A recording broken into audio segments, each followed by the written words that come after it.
More information has come out about Valve's Steam Deck since the initial announcement. Pre-orders are live, and now we have a more solid idea of what to expect from frame rate, as well as how the Steam Deck handles your library of games. Sony renews their trademark for PlayStation Home. What could this mean for the future of their closed-down virtual hangout space? This, and more, on the Daily Reset.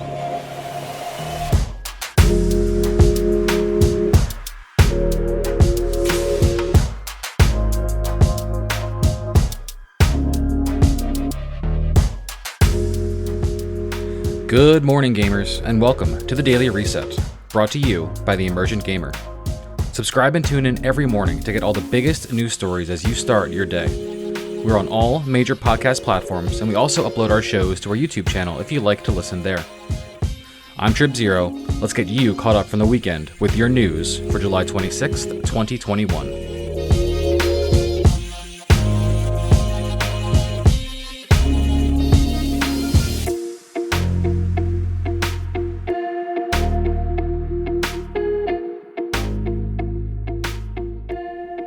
Have you pre-ordered your Steam Deck yet? If you haven't, don't worry. Pre-orders are still live and it looks like they aren't going anywhere in Valve's attempt to combat scalping. While interested parties will probably get their consoles later than the ones who were able to complete a pre-order on day one, the ability to buy one at cost instead of supporting the eBay scalpers is an attractive proposition. Valve spoke with IGN again, and this time dove deep into the hardware side of the Steam Deck. The topic of frame rate came up, with Valve stating that the console hasn't found a game it can't handle. The indicated games would be scaled down to the Steam Deck's native 800p display resolution and at least 30 frames per second. Some people had issue with a 30 frames per second comment, as high frame rates are kind of a PC gamer personality trait. Well, Valve coder Pierre-Loup Griffet took to Twitter to clarify that 30 frames per second comment. Here's what he said. The 30 FPS target refers to the floor of what we consider playable in our performance testing. Games we've tested and shown have consistently met and exceeded that bar so far.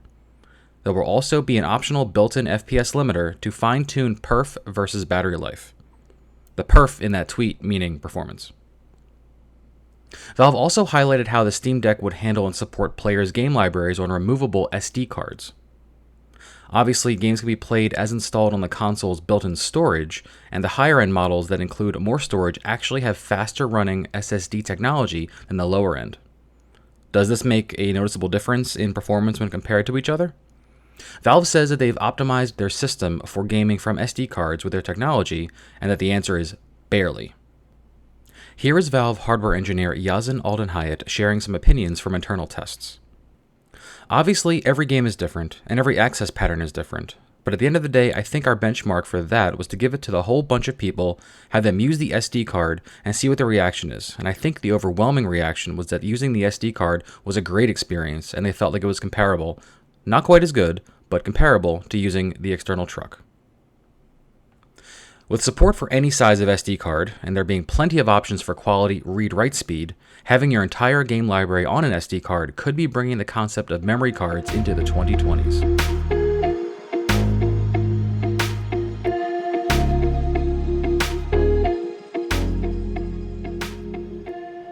Game developer Bungie is hiring for a new senior marketing manager for new IP. The job posting indicates under the nice-to-have skills that it's looking for the applicant to have experience with enterprise-scale live operations, games as a service, MMO, F2P, and mobile. There has been rumor and speculation for a few years about Bungie's next IP, and this could be related to it. In 2018, they trademarked the name Matter along with a logo. Earlier that same year, Bungie got $100 million from NetEase, a Chinese publishing company. In the statement released after that transaction, Bungie stated that our long-term goal is to become an entertainment company that sustains many worlds simultaneously. Destiny and new worlds to come. This is definitely not Destiny 3, as Bungie is committed to at least 3 more expansions of their current Destiny 2, with The Witch Queen coming out in early 2022 and 1 more each year going forward. They've even said that they have no plans for a Destiny 3 at all, and indicate that while these next 3 expansions will close out the Light vs. Dark story arc that began all the way back in Destiny in 2014, it would not mean the end of the game. So, with these hints leading towards Matter, And with the job posting looking for marketing, does this mean we'll see the game soon? Keep listening, you'll know it as soon as we know it.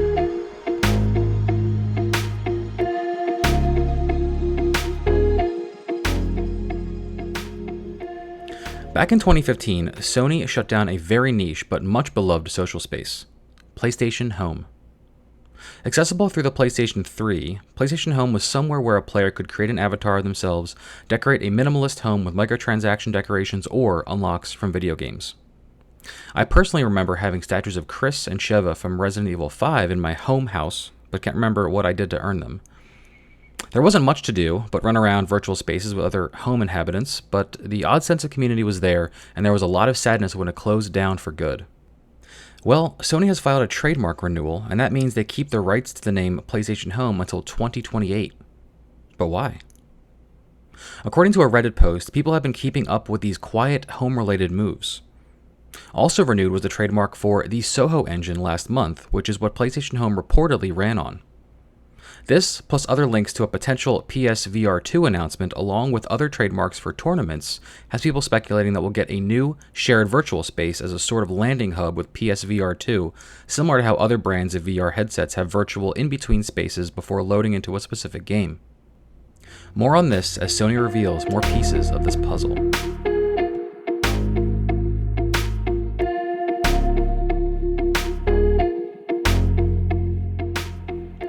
That's going to be it for Monday, July 26th, 2021. Subscribe on your favorite podcast service to get up to speed in the gaming world every morning with me, your host, TripZero.